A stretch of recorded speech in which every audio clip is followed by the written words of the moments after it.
క్రైస్తలోడ్ July 22వ తేదీ 2024. ఈరోజు దేవుని వాక్యం. తన నిత్య మహిమకు క్రీస్తునందు మిమ్మును పిలిచిన సర్వకృపానిధియగు దేవుడు కొంచెము కాలము మీరు శ్రమపడిన పిమ్మట తానే మిమ్మును పూర్ణులుగా చేసి స్థిరపరిచి బలపరుచును. మొదటి పేతురు రాసిన పత్రిక 5వ అధ్యాయం 10వ వచనం.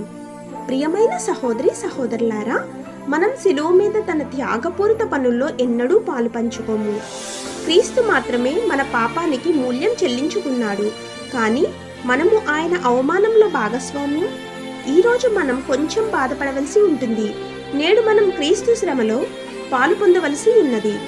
ఈరోజు ఆయన మహిమ యొక్క ప్రత్యక్షతలో మనం సంతోషిస్తున్నాము. మనం ఉల్లాసంగా సంతోషిస్తున్నాము, ఎందుకంటే మనం కొంతకాలం బాధపడ్డ తర్వాత దయగల దేవుడు మనలను తన దగ్గరకు పిలిచాడు. క్రీస్తులో తన శాశ్వతమైన మహిమకు మనలను ఎవరు పిలిచారో ఆయనే మనలను సంపూర్ణులుగా నిర్ధారిస్తాడు, బలపరుస్తాడు మరియు స్థిరపరుస్తాడు. ఆమెన్. God bless you.